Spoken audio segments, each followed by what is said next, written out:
So this is our regular Sunday monthly program, which we open up to the public, so that people can come and experience Krishna consciousness, the Hare Krishna movement. We've had this farm here for about 27 years now. Previously, this farm was a school. This building we're in now was the school. We had a school running here for about 7 years.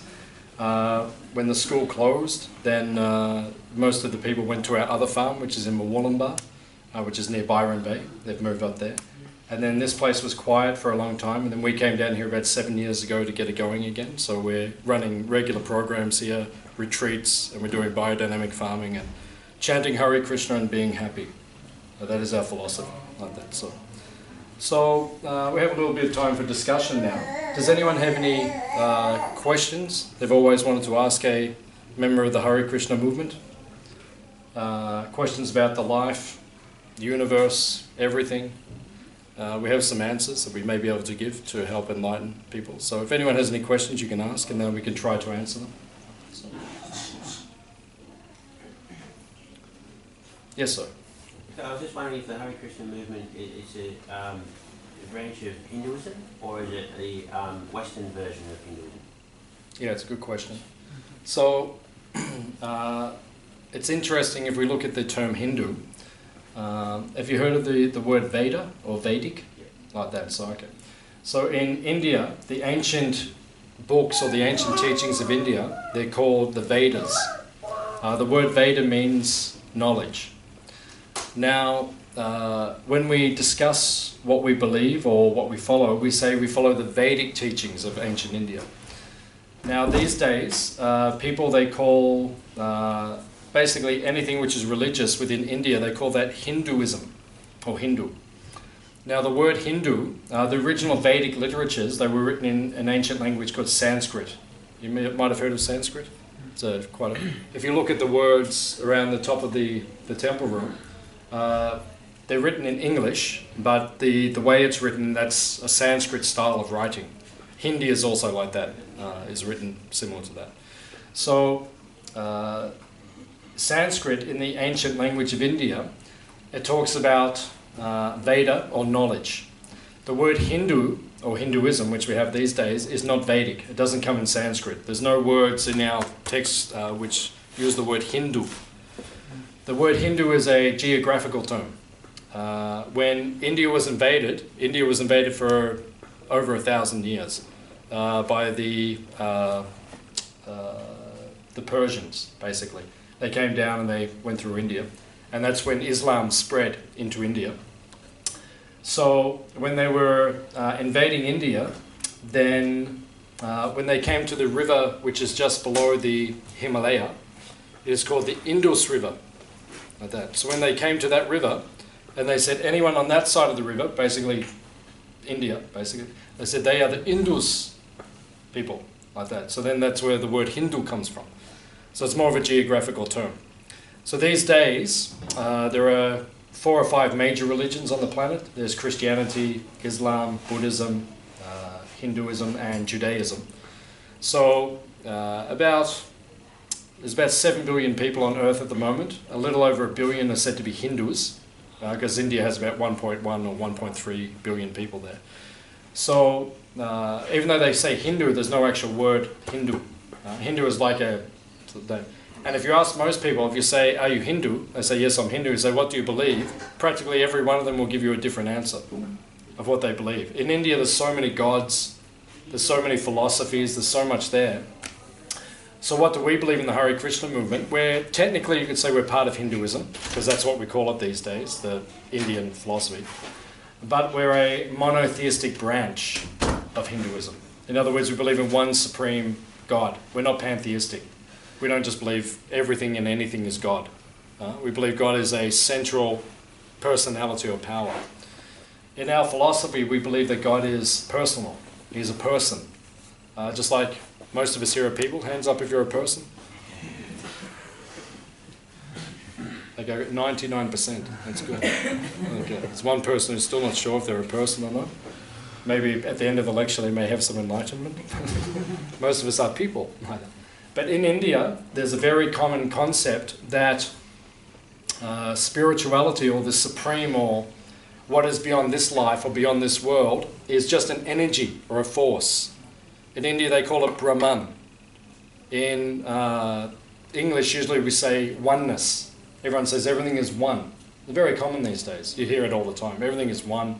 We're all one. Everything just merges into like a big light or a big energy. And we all just kind of float around eternally. We bump into each other. We're little sparks of light. We bump into each other every 1,000 years. And we say, and then you say, It's like, so you don't see people doing that in the world because we're people, we're persons, we're individuals. We're created by God. In the Bible it says man is created in the image of God. Okay, so we believe that God has an image, has a form, is a person. All of us are people. So it would be logical to say that he was also a person. Right? A lot of people these days say it's just energy and light. We don't believe like that. We're monotheistic. So, although most people in India, many people in India, they believe that God is just light or energy. We don't believe like that. But he is a spiritual person. We are souls. Each one of us is a soul. But we're trapped within a material body at this point in time. And the goal of our Hare Krishna philosophy is to extricate ourselves from this bodily attachment, identification and bondage and get back to our spiritual identity. We understand that we have a form, a spiritual form, which is eternal in the kingdom of God. We say Krishna Loka or Vaikuntha. We have different names for it in Sanskrit. In Christianity they say heaven, like that. So there's a place where God lives, like that. And he has his own abode and domain. Now in most philosophies or religions in the world, they don't give much information about that place. What's it like there? Or even what God himself is like. What does he look like? What does he do? Like that. Does anyone have any idea? Hands up if you believe in God. Or something higher. It doesn't have to be God, but something higher. Or, no, nearly everyone. They believe in something. So if there's something there, then what is the definition of that something? What does he look like? Who does he look like? What does he do like that? Anyone have any ideas they'd like to share with us? Anyone ever thought of these things? Yeah, that's good. We're meant to think of these things. This is actually the point of life, is to think of these things. The higher meanings of life. We shouldn't just be worried about who's going to win the AFL Grand Final this year. Or who's going to win the World Cup cricket. Yeah, sorry. My condolences. You okay? No. Mel, you okay? Yeah. Okay. What's up from Mel? Must be upset you. You got over it yesterday? Yeah. Okay. Some people, that's the goal of their life. Who wins the Cricket World Cup? Just like, did anyone see the World Cup soccer last year? Anyone see? They had the World Cup in Brazil last year. Anyone see the match between Brazil and Germany? Okay. Very funny. Very funny. It was one of the funniest things I've ever seen in my life. Germany kicked 4 goals in 3 minutes. Right? And did you see they kept having like, the camera kept going across the crowd, the Brazilians, and they're all just like, people were crying. It was devastation. It was like looking at a funeral or something. Yeah, the camera kept going across, and everyone just go. The people hugging each other and crying. It's a game of soccer. It's a couple of boys out on the field having some fun. You don't cry about it. You know, it's like Lee Matthews. Everyone know Lee Matthews, a famous football player. Last century, they said he was the most number 1 football player for the last 100 years. He was voted the number 1 football player, Lee Matthews. So he said in the 1970s when he was playing for Hawthorn, he said when they lost the game, they just went and had a shower and went home. That's it. End of story. Not a big deal. You lost. That's life. Right? These days you've got to go to see a sports psychologist. Each club has a sports psychologist. Are you okay? You lost the game. Are you okay? You lost the game, man. Who cares? You lost. That's life. How can you win every time? That's not even reality. So society's become very disconnected these days. But people think this is the goal of life. I win the soccer game, or my team wins the soccer game. Just like we had a Brazilian person stay here with us recently, and they were telling me that in Brazil, the soccer is so serious. If some people, they're driving down the road, right, and they barrack for one soccer team, and they drive down the road and they see a guy walking down the road, and he's wearing a jumper or a t-shirt from another soccer team. They stop the car, they get out, they beat him, and they get back in the car and they keep driving. I mean, what is that? That doesn't even make sense. So people think this is the goal of life these days. So the goal of life is not that. The goal of life is something much more profound or higher. We're meant to understand who is God, who is Krishna. No? Okay, I gave the secret away. So, who is God? We give him a name, like that. Just like hands up here if you have a name. Wow, really? Everyone has a name? No. So why wouldn't God have a name? Just like in Australia, we have a Prime Minister, means the most powerful person within our government, right? What was his name again? Yes. What is that? Tony Abbott. Very good. Thank you for helping me. So Tony Abbott. That's the name, right? So the Prime Minister, that is the position, right? Just like God. God is the position. God means the person who runs everything. It means the person who creates everything. That is God, right? But that's not his name. Right? His name, he has many names actually, but the principal name which we have in Sanskrit in the Vedic knowledge is Krishna. Krishna means one who is all attractive, or is attractive to everyone. Right? What makes someone attractive? Right? In Sanskrit, in the ancient teachings, it says there are 6 things which make someone attractive to another person. What is that verse? Aishwaryasya samagrasya viryasa yashashaha shriyaha Jnana vairagyayaschaiva shanam bhaga itingana. Shanam means 6. Bharga means opulences or qualities. Aishwarya means wealth. Right? If someone's wealthy, everyone wants to be their friend. Right? Just like Bill Gates, right? Very wealthy guy. You know, one of the top. I remember reading something where he said it's very hard for him to have friends these days.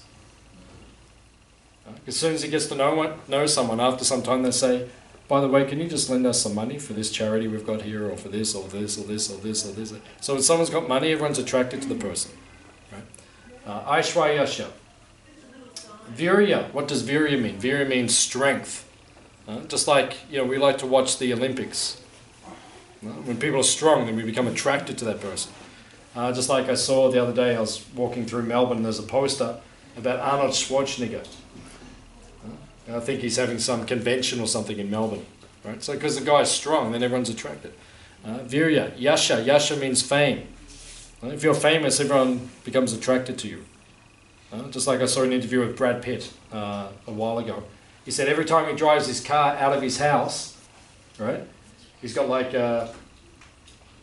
20 people waiting there with cameras, and they just all follow him wherever he goes. And someone said, "How do you feel about that?" And he said, "Well, that's just my life now.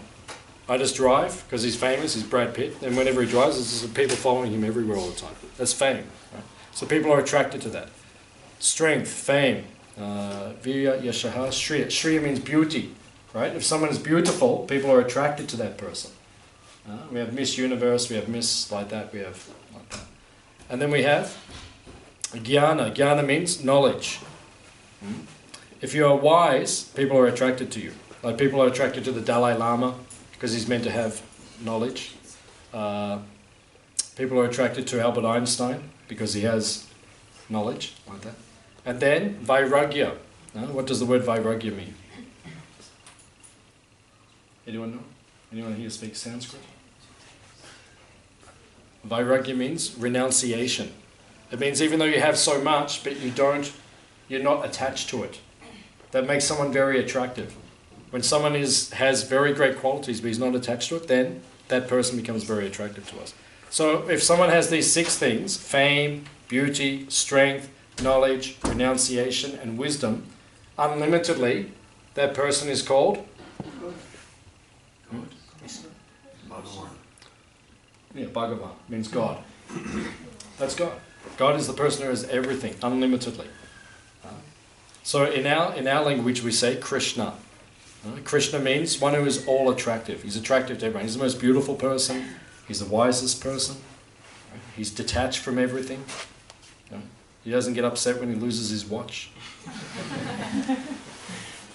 People have meltdowns these days.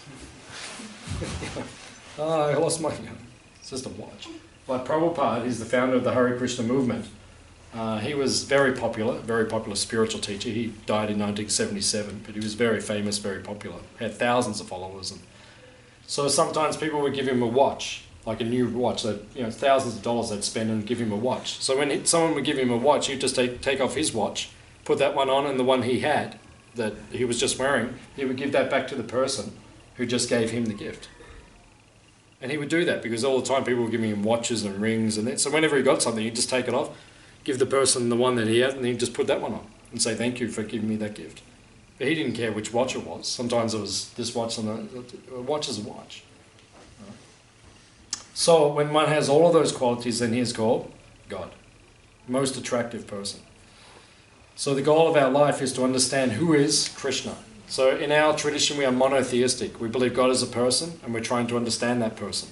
And we're trying to develop our love and relationship for that, with that person. And that is the point of the Hare Krishna movement. That's our philosophy. So, does that answer your question? Absolutely. Oh, that's good. That was a long answer, wasn't it? But I think we answered the question, though. I hope, if that's okay. Thank you. Very good question. Does anyone else have any questions? I've always wanted to ask a member of the Hare Krishna movement.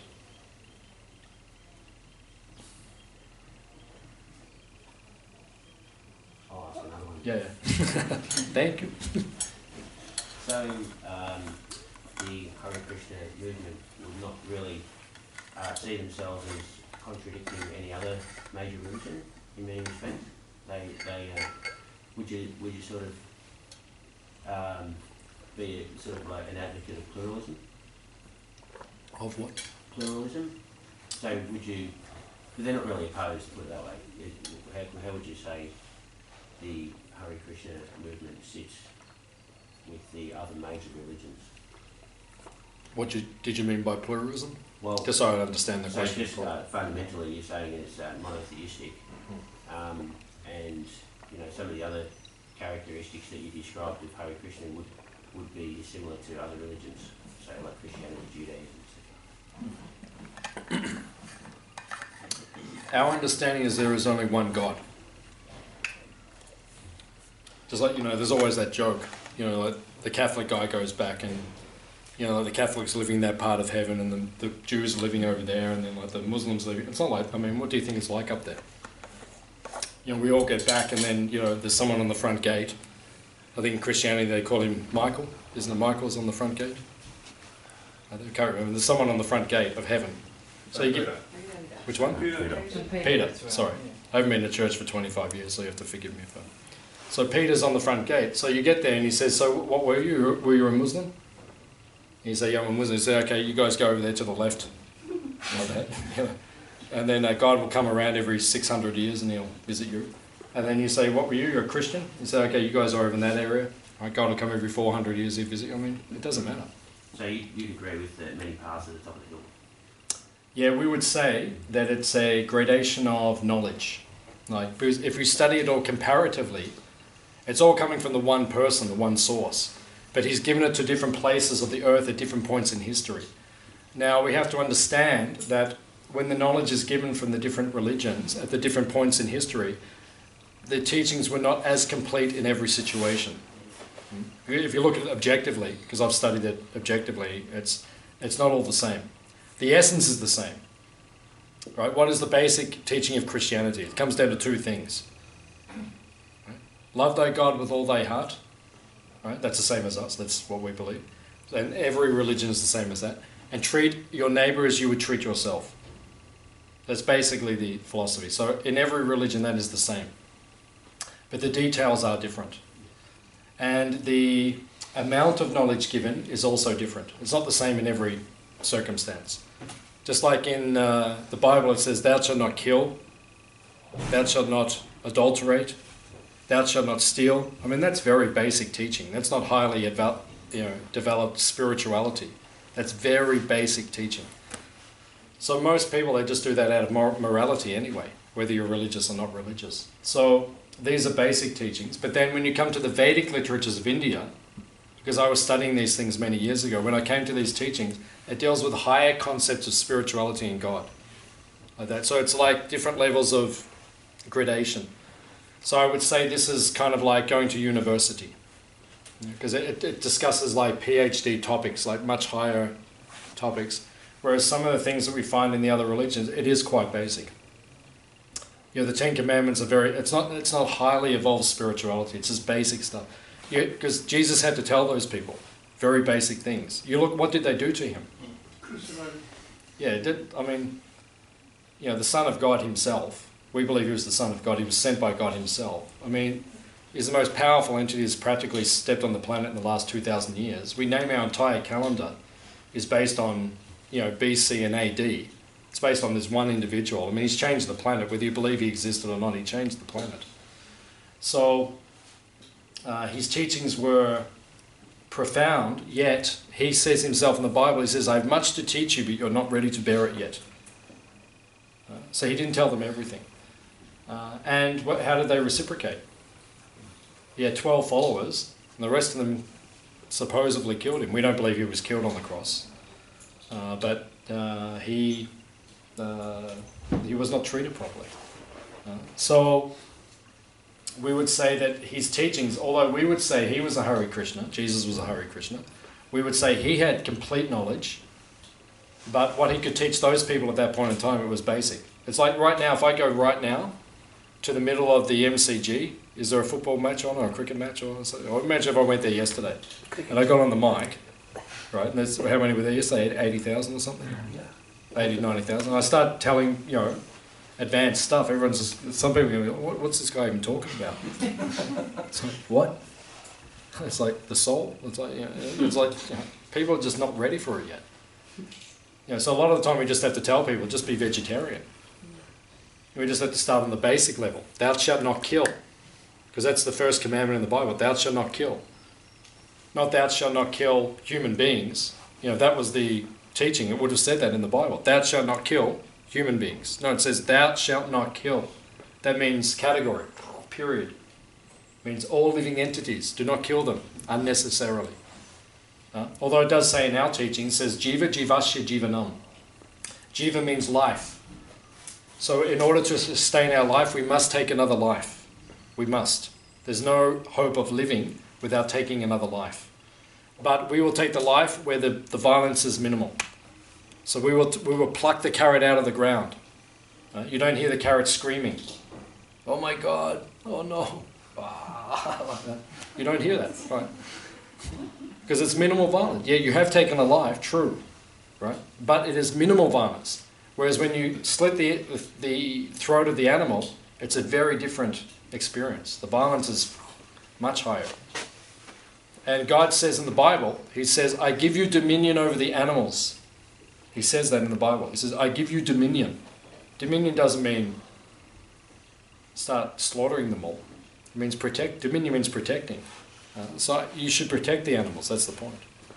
So at least we tell people the most basic thing is just be vegetarian. At least begin with that. That's the beginning of spirituality. If you can understand that, then we'll go higher. So imagine yesterday if I had been in the middle of the MCG and I said, okay, everyone, from now on, everyone here will be vegetarian.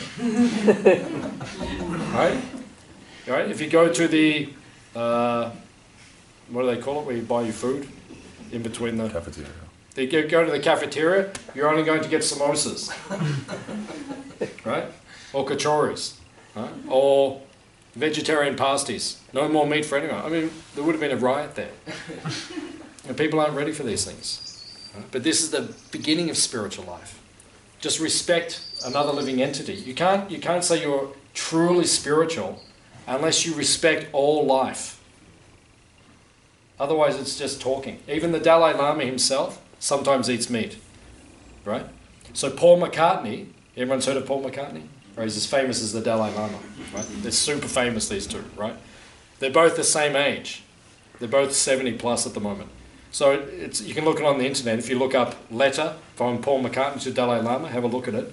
He wrote a letter to the Dalai Lama recently because Paul's a strict vegetarian for many years, 40 plus years. And he wrote to the Dalai Lama and he says, what are you doing? You're supposed to be the head of the most peaceful religion on the planet and you don't even understand the teachings of that religion? What are you doing? So this is the beginning of spirituality. Respect life.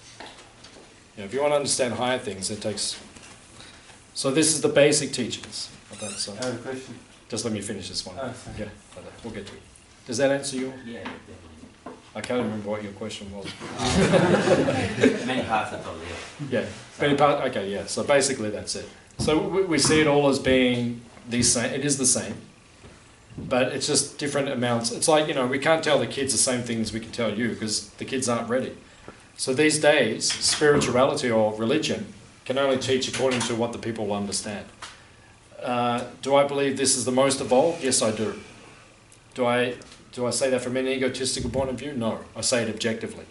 I think it is the most evolved. And if I find something more evolved, I'll go and start practicing that and studying that. But as far as I can see from what I've studied objectively, I find this to be the most evolved. So, thank you. Very good question. That's So it. what Yes, if- sir. So what if I say, okay, I'm going to take Krishna as my God, okay? As your God. Not as because I choose him, so he would be my God, right? Yeah, okay. Okay. Yep. So what if I choose him, but then I focus on one thing? But there's so many things out there. So let's say this book is, you know, very spiritual, huh? But what if, okay, this book will give me only this kind of knowledge, but then I'm missing so many other things. You know what I mean? No, No? not following. Okay. So I say, okay, I'm totally Krishna. Okay, so you only read these books, you don't Yeah. read other stuff. So I might say, yeah, I devote my life to Krishna, Yeah. and I only read the stuff of Krishna. Yes. I'm not going to look left or right, Yeah. but only Krishna. Yeah. And then I say, yeah, I'm 100% sure everything is in there. Yeah. But I'm ignoring all the facts, there's so many other stuff. Yeah. So, what do you do then? You Okay. don't dedicate your life to one, and you just go everywhere? Okay, so I'm doing that because I am a Hare Krishna guy. Okay, Okay. so I do believe in this, and I do think everything is in this. Right, so I do what you just said. I do believe that, but it doesn't mean I don't read the other things. There's there's no rule in the Hare Krishna movement. Don't read the Bible, or don't read the Quran, or don't, like we can read whatever we want. I mainly read this because I find it to be the most fulfilling and enlightening. Okay. But I've read all the other books, and I have knowledge of the other books. So What is that book? this particular one, you have to pay a lot of money to find out what it is. Yeah, I was thinking. No, this is the Bhagavatam. It's one of our main books. Bhagavad Gita, Bhagavatam. We have different books which are our main books. So yeah, we're not sectarian because our teaching is Sanatan Dharma. Does anyone know this word Sanatan? Sanskrit? Know the word? It's a famous word. Sanatan. Anyone knows that? Eternal. Yeah, eternal. And what is the word Dharma? Anyone knows that one? Many people from India know that word Dharma. Religion? Like religion, yeah, like that. So essentially the word Dharma means the essence of something. The essence. So Prabhupada gives these simple examples. What is the essence of sugar? Sweetness, right? If you sometimes you don't know, you look in the jar, you don't know what it is, so you touch it, right? If it tastes salty, then what is it? Salt, because the essence of salt is saltiness. What is the essence of sugar? Sweetness. What's the essence of fire? Heat and light. Right? You only touch fire once in your life, right? Right? We all did it. Right? Remember when you were a kid and you touched something hot? Right? And then did you ever do it again? Right? So the essence of fire is heat and light. That's the essence of it. So Dharma means the essence of something. Right? And Sanarta means eternal. Right? So what is our eternal nature? What is the essence? Because we are the soul, right? I think most people understand that, but not the body. The body is just my outer covering. But I am the soul. Because as soon as my soul steps out of this body, what happens? It's called death. Right? What is death? Death means the soul is no longer in the body. That's what death is. Right? So as long as my soul is here, right? What is the nature of the soul? Because the soul is eternal. We live forever. The body is temporary. I think most people are following what I'm saying. So then what is the soul? What is his nature or his essence? Essence of sugar is sweetness. What is the essence of us? Life, yeah. But what is the point of life? Or what is the purpose of life? To be happy. Very good, to be happy. But then, okay, so we'll take it further. So what gives you happiness? Joy. Joy gives you happiness, that's true. But what is the Food. Very good. Love. Better, more than that. All right. And our friend here says food. Okay, you're getting close. You're getting close. What's that? Peace. Peace. Peace. Yeah, peace is a byproduct. It's a byproduct. But love is getting close. But how do we express love? By action? By action. Very good. Is it faith? Very good. But there's one word I'm looking for specifically. God? Compassion. Yeah, very good. Hope. Too good. Hope. Yeah, very good. Relationship. Relationship. Very good. I just heard the word. Very good. Okay. Service. That is the essence of life. Essence of life is service. Means we are. Or if you analyze what we do all day, we're doing something for someone else. That's all we do. Either for ourselves or we're serving all the time. That's what we're created for, right? But is anyone in this room? Can anyone tell me they're 100% happy at this point in time? Yeah, it's quite depressing, isn't it? This little girl is? Yeah. How old are you, my dear? 7, okay. So when you're 14, please come back.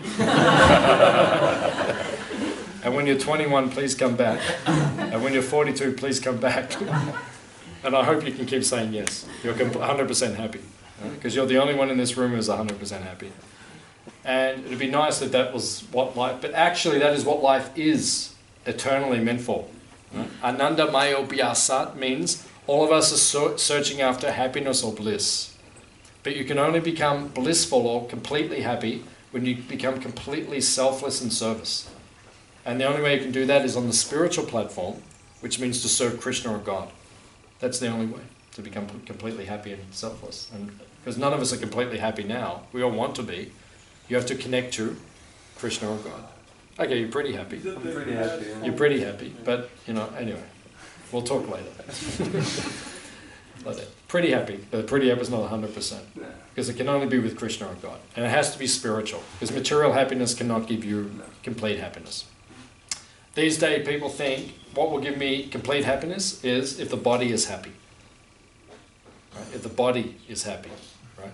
If I satisfy my body, I'll be... But you see the people who get the most into satisfying their body, they're actually the most unhappy people. Because they're completely selfish. And that's not the way to happiness. Does that answer your... Perfect, wonderful, Okay. beautiful. You're amazing. Man. Thanks, man. And you're my favorite person on the planet. Right now, I connect with you. You know, you should just stay here. Yeah. This gentleman up the back had a Christian card. Yeah, I'm getting there. But are you satisfied with the answer? Yeah, thank you. It's okay. That's all. I'll give you $10 later for saying that. Thanks, man. You're my main man, you know. So. Yes, sir. Sorry. You had a question or you were going to? You're okay? Yep. Okay, no problem. Did anyone else have a question? Yeah, I do. Yeah, madam. Years ago when I used to go to Melbourne, you always used to see the Hare Krishnas in the city. Yeah. You don't see them now. Why is that? Do you stand on Swanston Street most days of the week or? No. No. Okay. Yeah. I think people aren't in the city as much as they used to be. Yeah. As well. I think it's not just us. It's true, we did drop off for a while. We used to be there. There is a Harinam program. You can get onto it on Facebook and you can find out where Harinam is in the city every time you go in there. You can hook up with them and join in. They're there. They're just there on different days. Okay. You can find out our schedule. You can follow us on Facebook. Find out where the Haris are going to be, and then you can meet up and you can dance and chant down the back. And bring out your closet Hari. Every Friday and Tuesday night at 6 Tuesday p.m. and Friday. Tuesday and Friday. 6 p.m. 6 p.m. Tuesday and Friday. Harinam King and Queen. These guys organise Come it today. in Melbourne. But it's true, we used to do it in the 70s, that's all we did. Practically because in the 1970s when the Hare Krishnas began, there was nothing else to do. We were just Hare Krishnas, that's all we did. So we just went out in the streets, we just danced and chanted all day, and people used to say, oh, I saw you all the time. That's all we had to do. And then in Melbourne, we brought a big temple in Albert Park, and that takes a lot of manpower to run. We now have 2 restaurants in Swanston Street, and that takes a lot of manpower. And then we have a big 200-acre farm here. So now we don't have as much time as we used to You know, I mean, a lot of times I wake up in the morning, I kind of think to myself, I wish I could just go and chant on the street all day, you know, because that was a lot of fun. But we've just got so much to do now, we can't do it as much as we used to. But we do it. We've never stopped doing it. And there's kind of a resurgence now in the Hare Krishna movement as well. Because people are always saying, you know, I don't see you guys as much as we used to, so we're trying to get out there as much. But I find that a lot of people I speak to, they're not out as much as they used to be as well, like in the city particularly. You know, a lot of people like live away from the city now, or when they were younger, they used to be there now, so they're not contacting us. But we're still there, we're still going. And as Srimurti said, you're welcome to join us if you like to go and, you know, put your hands in the air like you just don't care. And it's actually antidepressive. Because it's interesting, the World Health Organization recently, they said the #1 disease on the earth at this point in time is mental disease. Right? More than cancer and heart disease, which are number 2 and 3. Right? The biggest disease on the planet at the moment is depression. Now, how many times have you met a depressed Hare Krishna? Right? They're pretty rare. Now, what is the secret? Right? What is our antidepressant secret? Right? Chanting. Yeah. After the class, we'll give you little pills, which we take all day, every day. We're all like, no, that is not how we do it. That's why do you float or what? I'm sorry? When you take so many pills, do you float? Do you float? So you're sitting there, you're floating. Yeah, that's a different class. I'll teach you that class next time you come. That's a more advanced level of float. So we'll get to that later in the lecture. You guys are very advanced, so you're moving quickly. So, what is the antidepressant? Like, how to deal with depression? Some people get depression, right? How do you deal with it, right? I'll tell you right now how to deal with it. This is how we deal with it, right? Put your hands in the air.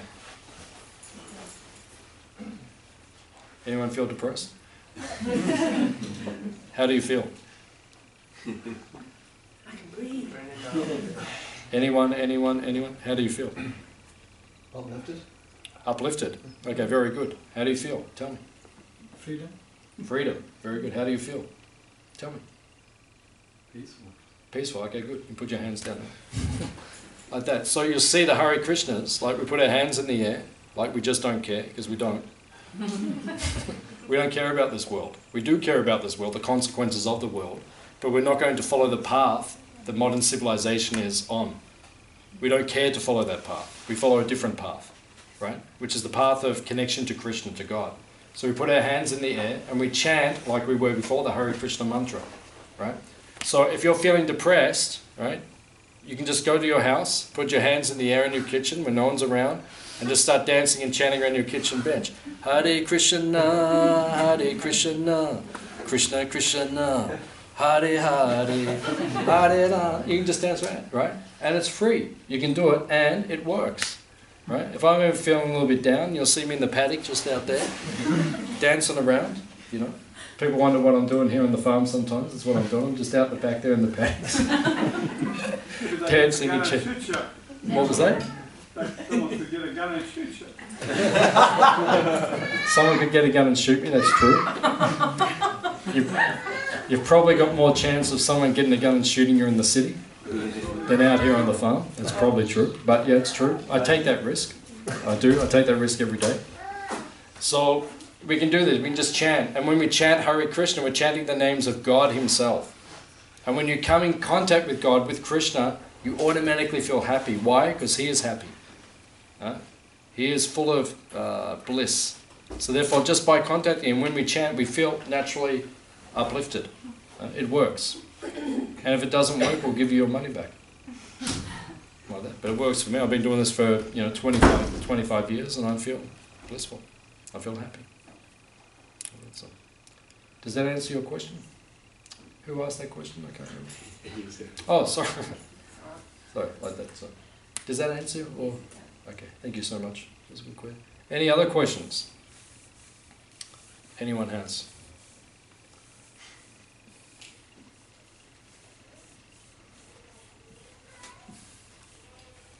Life, the universe, everything, anything, anyone, Bueller, Anyone? You were talking about the oneness concept before. Yes, sir. Yes, sir. So it's just thinking about the different states of realization. Like, that's considered like one state of realization, isn't it? Yeah. It's a what we call a partial realization of God. So it's not a complete realization. Just like you'll see whenever you see pictures of Krishna, we believe God is this personality, this bluish personality, like that. Why is he bluish? Sometimes people ask. Just like the sky is blue. The sky is, when you look at a blue sky, you feel happy and uplifted. The color itself gives happiness. So Krishna has this color because he's personified bliss. So he's happy. So he has this bluish kind of complexion. Has anyone seen that movie Avatar? Yeah, like that. So that came from us. Like that. Because the word avatar is Sanskrit. It means one who descends. Like that. And you see the blue guys, and they kind of almost had like the tilak, like we've got. Like that. And they believe, a lot of the philosophy in Avatar is very similar to Hare Krishna philosophy. James Cameron, he's been reading our books for many years. So he's taken certain elements from the, like that. So, whenever you see a picture of Krishna, there's a halo. Or whenever you see a picture of Jesus, there's a halo, like an effulgence. So, the concept of that God is light, he is energy. He is the source of light, he is the source of energy, but he is the source. Not that the light is the source of him. No, it's the opposite. Did everyone understand what I'm saying? Right? In other words, saying the halo is the source of the person, it's actually the other way around. Just like we give the example of the sun. So the sun is the source of light within this universe. Not that the light is the source of the sun. Right? You follow the logic like that. So God is, or Krishna is the source of the light, or then that's a realization, that's part of God, his effulgence. But to say that God is light, or God is energy, that is limiting God. Because it takes out the personal relationship. And as soon as you take out the personal relationship, you can't have as much fun. It's more fun being with people. Why do we all like to be with people? Because it's more fun. Right? You can just be standing there, two people together, completely nothing going on, not saying anything. Right? And you just like you poke them in the ribs and then fun starts.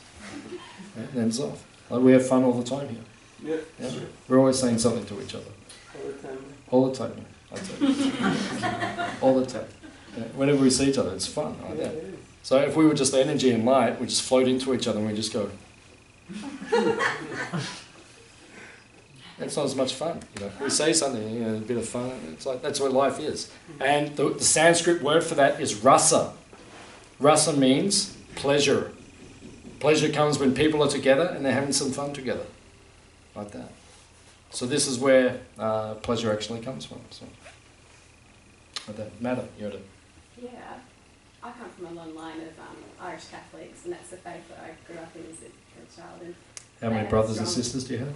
I actually have a relatively small one. I've got Okay. 4 kids in my family. Yeah, sure. My grandfather came from 11. Yeah. So it's not really a question, more as a comparison, I suppose, or I suppose there's a question within that, in Catholicism there's a strong theme of sin and throughout. So I was just wondering how that relates and where the connections, I don't know if there are any, or a disconnect, or not really a question. Yeah, no, it's good. That's a good point. Sin is there. Sin means to disobey the laws of God. So that's sin. That's a simple definition. So it's the same in all religions. It's not different. It's not like, in the Bible, there's 10 commandments. So that's the same for the Hare Krishnas. So like thou shalt not kill. Oh no, I don't think we'll do that one. Or thou shalt not adulterate. No, we won't do that one. Or thou shalt not steal. No, it's the same for everyone. These are God's laws, like that. So we follow all the same teaching. It's all the same for everyone. In our movement, we have 4 specific ones that we very much articulate or very much emphasize. The first one is not to eat meat. That's you can't be a Hare Krishna if you eat meat. It's uncompromisable. I've already spoken on that. I could speak on that for another hour, but that's the point. The second one is we don't have illicit sex. It means we only have sex, or at least the strictest Hare Krishnas, we only have sex in marriage, and we only have sex to procreate children. That's the highest level. We don't expect everyone to follow that immediately, but that's the highest. At least we say keep it in marriage. At least we say that. But if you can only do it to have children, that's the highest level, and that's what we teach within our philosophy. The third teaching is not to intoxicate. It means we don't take anything addictive. So we don't take alcohol or drugs or cigarettes or the strict Hare Krishnas, we don't even drink tea or coffee. And the really strict Hare Krishnas don't even eat chocolate. That's like the really strict guys. yes. Or onion or garlic. Yeah. Sorry, yeah, or onion and garlic. Yeah, we don't take onion and garlic or mushrooms. That's the strict. But at least drugs and alcohol and all that, don't touch it. It's not good for you anyway. So. And then the final thing that we emphasize is not to gamble. Well, we don't gamble like that. And you see how much of a problem gambling is in society. When they opened Crown Casino in Melbourne, crime in Melbourne escalated dramatically like that. So yeah, we don't gamble as well. So that's that. So sin means anything which is against God's teachings. It's the same for all people on the planet, in all religions like that. And in our religion, we're very particular about those 4 things. In Catholicism, you've got the idea of penance and original sin and forgiveness as well, and there are other things, I suppose, that relate. Yeah, totally. Forgive yourself and forgive others. Yeah, well, the main point which we understand is that there is no eternal hell. It doesn't exist. There's not a place where God put you eternally because you got it wrong in one lifetime. That doesn't even make sense. I used to go to church when I was up until about the age of 15 of my own volition. My parents didn't go, but I used to go to Sunday school, and then I kept going up until about... And I think the last time I ever went was when I was 17, because I went to the priest and I said, so what about this concept of hell? And he said, well, hell is there. And I said, well, to me it doesn't make sense. It's not logical that someone's born in Africa, he never heard about Jesus, lives his whole life, because he gets back to heaven, and then, what was it, Peter? Peter's there, and he said, did you hear about Jesus? He said, no. Who's Jesus? I've never heard about Jesus. Do you believe in Jesus? Well, I never heard of him, so how can I believe in him? Okay, you can go to hell forever. What's that? It doesn't even make sense. As if God's going to create us all and send half of us to hell because we never heard of Jesus. It doesn't even make sense. So there's certain things that we understand are not true, basically. It's just fear, like that. How to get someone to join. That's how they had the Inquisition. That's how they had. They used to bring people to Christianity through fear, and they're still doing that in different religions in the world. They try to bring people through fear, but it doesn't work. And ultimately, it doesn't change the heart. If I force you to do something, it doesn't change anything. Is that okay? That's good. Someone else had there? Yeah. Yes, madam. I'm not against what you've just said, but it just feels to me that you're just ignoring reality. Like, sure. In what reality? In what way? Well, I recently went through a really bad divorce, yeah. And but I also suffered a brain injury and almost died, and yeah. That was just from a freak accident. Yeah, and sure. It's part of life, doing something I love. Yeah, sure. And things happen. So I'm just confused by you saying, you live, love, and be happy, and everything will be sweet. It's not. No, I'm sorry. Yeah, then yeah, I'm not saying like that. I'm saying we're living in this world. Well, part of living is death, unfortunately, and it's just how I perceived what you were saying. It's like, well, if we all eat vegan, be vegetarians and whatever, we'll be all happy and loving and la la la. It's like, that's not real to me. And it's all great. You can choose to eat what you want, but I don't feel that what you were saying really made sense. It's not real. It does make sense. I can understand what you're saying. I can understand. It's a very good question. I appreciate your doubt. It does make sense because there is a universal law which governs the universe. Right? We didn't set the universe up, we just arrived here, basically. But we're not in control of the laws which operate the universe. So one of the laws in this universe is gravity, right? That's gravity there. Yeah. That's a law. No one can change that. And no one can defy that. It's not possible because it's a law. It's created by God himself. So another law which is created by God is called karma. Right? And no one can defy that. Right? It's undefinable.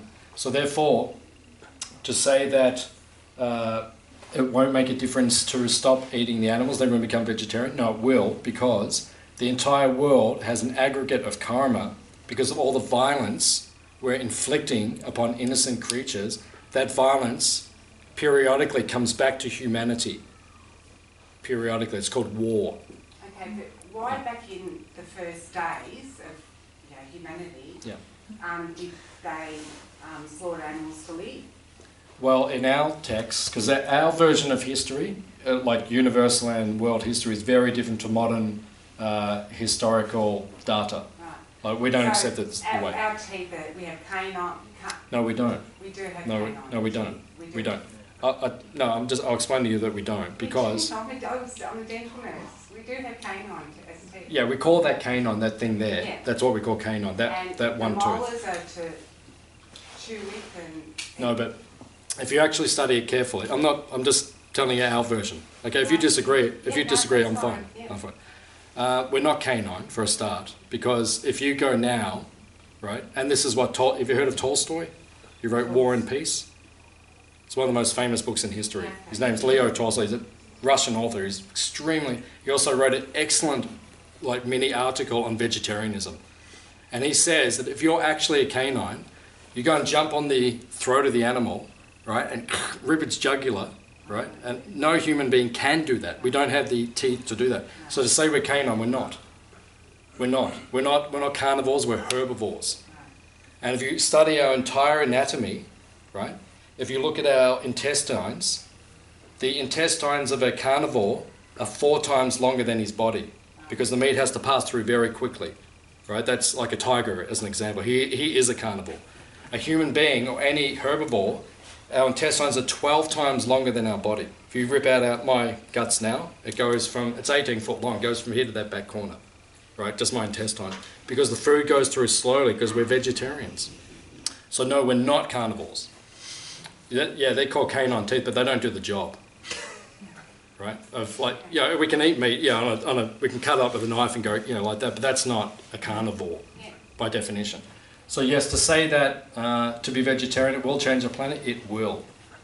Because it will bring the karmic debt down, right? And life will be a lot more peaceful on this planet. And in terms of feeding everyone, between 50 and 70% of grains produced on this planet at this point in time is used for livestock, right? That's not sustainable. The World Health Organization, the United Nations say, they've written essays on it at this point in time, they say that we cannot sustain a meat-based diet on the earth at this point in time. And we're talking about population by 2020 going up to an extra couple of billion. Right, they're already saying now, the warnings are there, it's not sustainable, it is not. And with water, the amount of water to produce that grain, to feed that beef, over a period of life, we're using that water and using that grain to and everyone was not eating the animals, but we just had a lacto-vegetarian diet, it would change the planet dramatically. These are just facts. I'm just dealing with facts. I'm dealing with opinions. These are facts. So to say that it won't make a difference, yes, it will make a difference.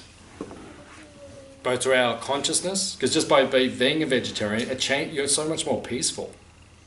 And you can say that just by doing it, right? Because it stimulates, because you're eating meat, which is a violent act, and that's what you're eating. You are what you eat. It does affect you.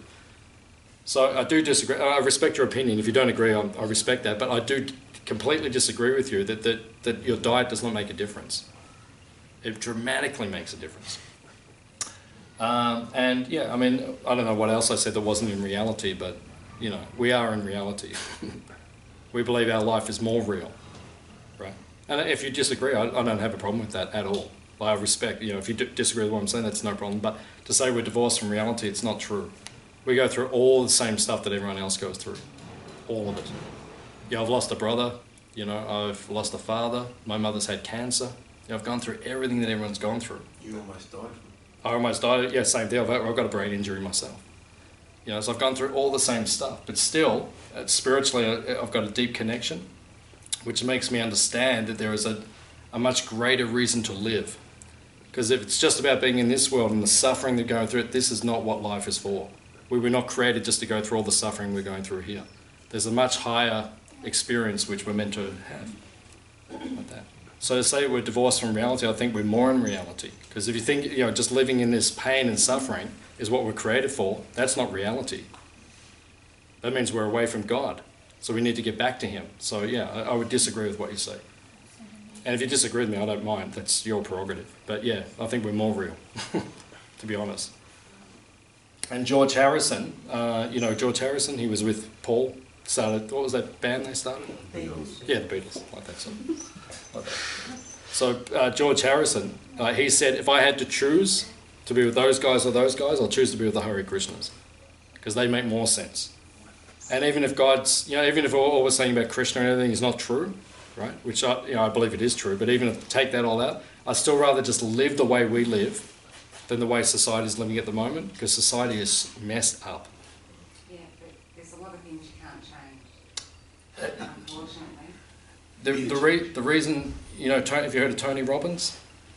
Tony Robbins, he's like the world's biggest motivational speaker. Anthony Robbins, he wrote. He's the best.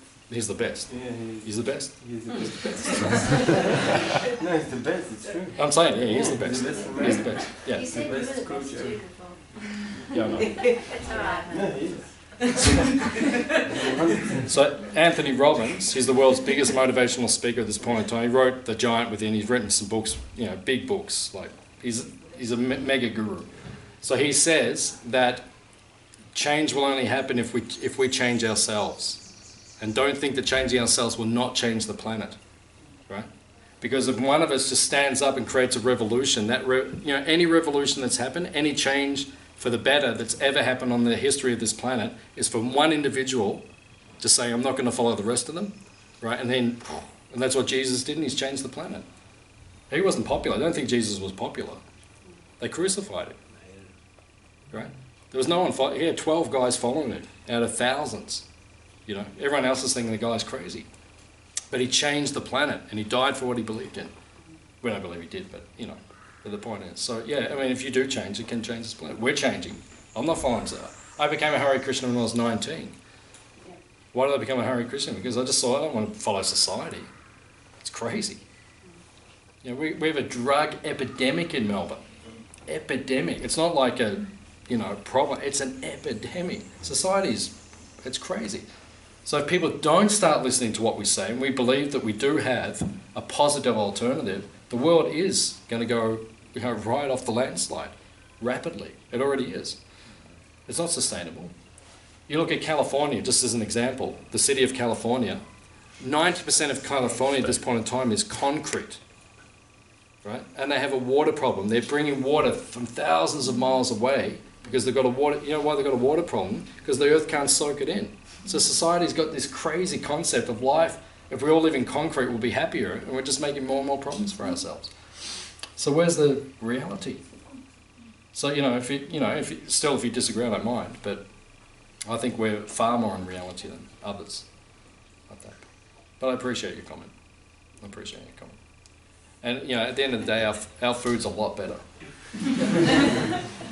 You know? And if you don't like our meal after this, you have your money back. Because I tell you, our food's a lot better. You know, and if I have to choose, you know, I'll choose this every time. Because McDonald's is not quite as good. You know, it's like, it doesn't come close. But I appreciate your comment. It's good. So yeah. Right, you said earlier that all of society's problems, like war and poverty, famine, drought, disease, plagues, are all inherited from karma, which is from the slaughter of animals.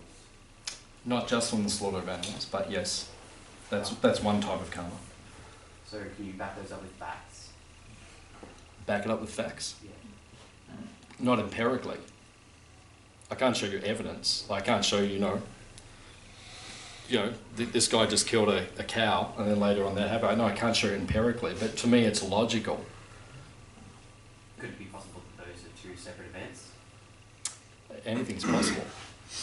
But then it comes down to theism and atheism. That's all it comes down to. And that's the choice everyone makes in their life. Like if you want to be atheistic means we do not believe there's a higher controller, then just do whatever you want. Doesn't matter anyway. I'll kill you right now, it doesn't matter because I don't believe there's anything after or before, so. So you believe that you can only be morally justified if you believe in God? What's that?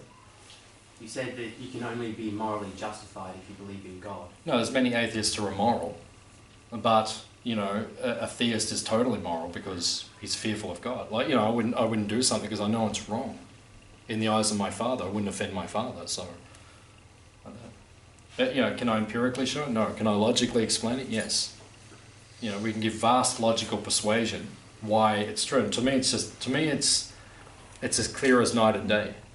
You know, when the sun comes up, everything's clear. The law of karma is so, to me, it's just so clear. And I know in my life, just by living a righteous life, you know, a spiritual life, it decomplicates life so much. Then why do bad things happen to good people? Because we understand there's a previous life.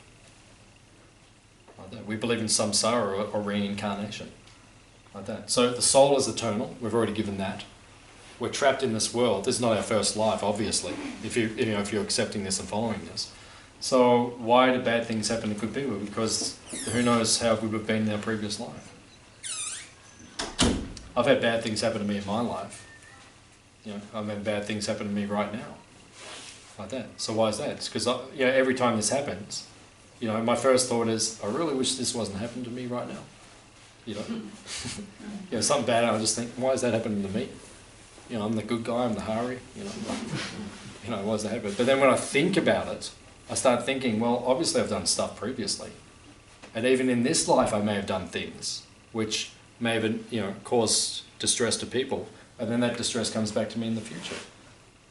So this is, you know, when you become a little subtle or intuitive or connected to God, then you can feel Him indicating to you through universal happenings. You know, things are going wrong in your life, then it's meant to be a time that you reflect and understand, you know, are these things actually happening to me because I've done something negative? So, you know, I mean, none of us think we're perfect. Can I add something? Yep. You know, another example of karma is when we rob the earth of minerals and disturb the balance in the ecosystem, and you get shifts in the plates and tsunamis, you know. So that is another example of karma, or reaction, action and reaction. So for every action there's a reaction. You pollute your environment, and then, you know, the sun's 12 times hotter. So there's definitely, you know, from my understanding, like what you're saying, I accept that because you can see when you do something, there's a reaction. You hurt somebody's feelings, they cry, you know, it's a reaction. And then later somebody else might hurt your feelings. You know. So you take that animal's life. You know, I used to say in the next life you won't take yours, you know, or at some point that species will be your, you know, will take you out. There's like a matrix happening, isn't there? Connection. And that's another good point I think we were saying before about there's an eternal source. Most people believe in karma, reaction and action. And they'll say, yeah, I believe in karma. If you do something bad to somebody else, something bad happens to you. How can there be more than one person governing that to make sure that all that karma is worked out properly? You know, there has to be one eternal source that is actually seen and managing all of that. We can't have like different, you know, different managers.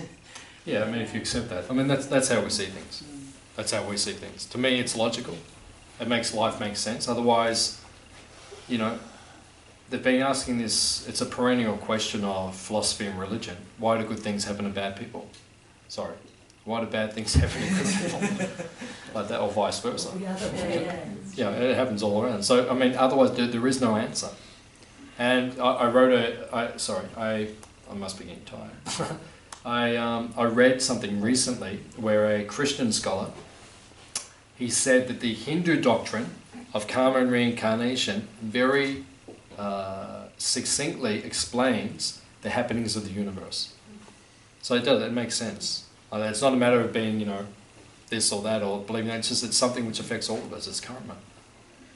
So if you don't believe in it, then good luck. It doesn't change anything. What's that? It doesn't change anything, whether or not you believe in it. Yeah, it's like saying, you know, gravity, you know. Like, you know, you can say I don't believe in that, but that just fell on my head. So I don't believe that just fell on my head. Like, you know, that doesn't even make sense. But you can prove the existence of gravity by dropping your watch, but you can't prove the existence of karma. I think that if you're a little introspective, I think you can pretty much see it happening. Is it like if I treat you bad, obviously you treat me bad, so that's karma, right? Is that what you're trying to say? Yeah, well, that's karma. Yeah. Yeah, I wouldn't treat you bad. So no, but you can see it. So if I say Unless you kept doing and it. I treat you bad, obviously, okay, maybe not you're Hare Krishna, but if I say, if I just go to someone and I treat you bad, then obviously you will treat me also not in a nice way. How do you know I'm not a Hare Krishna? I can see it, man, trust me. Like the things here. Yeah, but that's because in the Bible, yeah, it says in the Bible, an eye for an eye, a tooth for a tooth. Yeah. Yeah, so you're like, you know, as our friend's pointing out, that, you know, if I come up to hit someone, I mean, the obvious reaction is going to come straight back at you. That's, and if you look at Newton's law, right, or if you look at Einstein, you know, there's equal and opposite reactions. I mean, that's science. So to me, karma is scientific. It's not belief. It's just, to me, it's fact. But I mean, for someone else, it might not be fact, but it's scientific and it's rational. It's logical. So, you know, if you believe it or don't believe, that's your choice. But, I mean, for us, to me, it's just like I can see it as clear as day. How old are you? 15. Yeah, so you're at a questioning age now, like that. Yeah, it's the same as all of us. You know, go through another 15 years and you'll probably come back here and you'll probably be sitting here giving the lecture saying, you know, actually, I'm telling you, man, karma is definitely true. Like that, because Especially with the speed cameras. You can see karma. Yeah, 2 weeks later you get a bill. I did that. Yeah, you got $50 worth of karma. Yeah, so you did it, so you got to pay them. Was there any other questions or? Okay, excellent questions today. Such an enlightened audience. We feel honoured to have people like you come to our Hare Krishna Valley. You're a very enlightened group of people. I hope we've satisfied you with our answers. Even if you don't believe in anything we said, our food is good. So that just makes everything okay. But yeah, I mean, we just ask everyone to think about life. I mean, I think about life because I don't think that, you know, society as we see at this point in time is definitely off track. I mean, I think everyone agrees with that. So then there must be answers like that. And if we follow these ancient teachings, to me, it makes me peaceful, makes the people I live with peaceful. You know, so the more people who follow it, we're just trying to help the whole world like that. And like I said, if we're off track, it doesn't matter because the food's great anyway. So we're having a great journey. And that's a part of the Hare Krishna service too, isn't it? Distribute food. Yeah, yeah. We're the biggest vegetarian food relief organisation on the planet. You know, when Haiti had its hurricane not long ago, like that, we were there. We were the first people there with the Red Cross. We were serving out thousands of people a day, like that. So you know, we're trying to save the planet in many ways, like that. Thank you very much. Hare Krishna. Please come again.